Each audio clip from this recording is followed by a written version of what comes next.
Thank you very much, Chair. Good morning, ladies and gentlemen. My topic is based on the post-war reconstruction and peace building in Sri Lanka, Tamil diaspora as a decisive factor. Commonly, most people, Sri Lankan community and the foreign community believe Tamil diaspora emerged after 1983 or the 1980 decade. But we can see the movement since 1948 and after the active movements since 1956. The only thing happened in 1983 or the 1980 decade, they become more actively and they got the sympathy from the Western countries and they are recognized as a Tamil representatives in the global stage.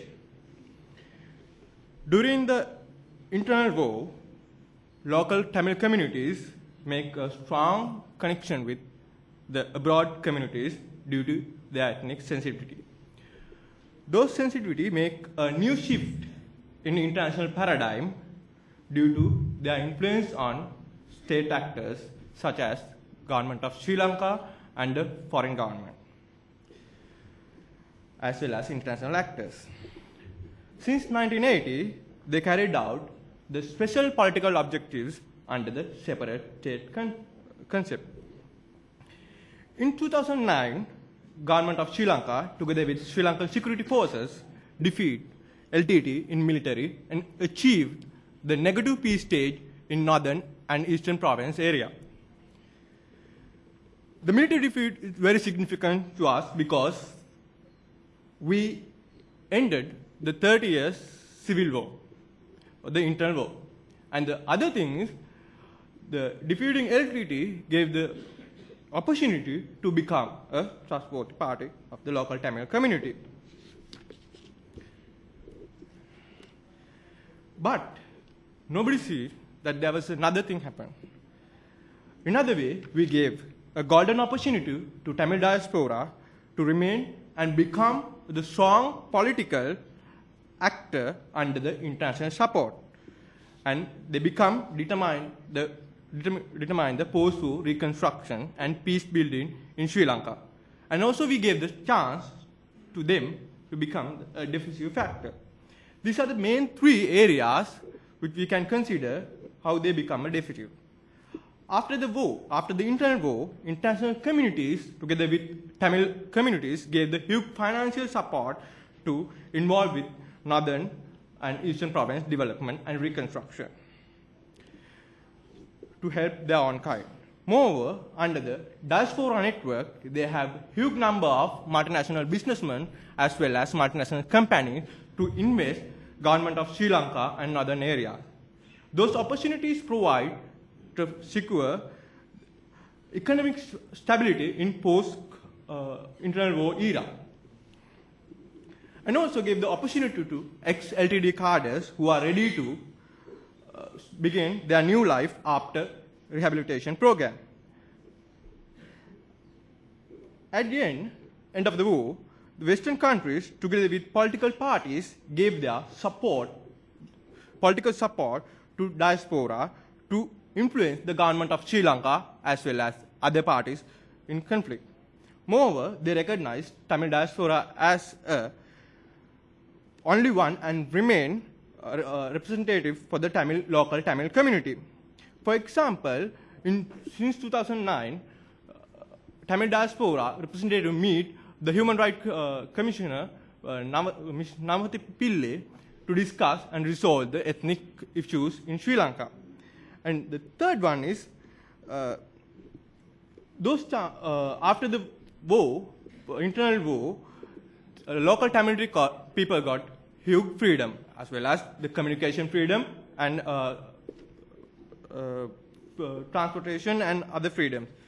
So those issues gave the golden opportunity to local Tamil community to interact more with the Tamil diaspora and achieve their goals. And most of local Tamil community believe through the diaspora they can achieve their better life or their hopes. These are the very significant issues happening since 2009.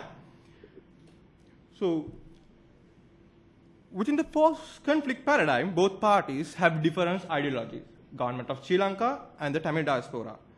Based on their ideology, they view their representatives, they address our issues in different aspects. When we are addressing these challenges, we already faced huge problems with the international community. Normally, as a government, we are using our own way to address the policies. But the problem is we forgot those steps make losers in conflict paradigm. The addressing is very important to international challenges in post-war era.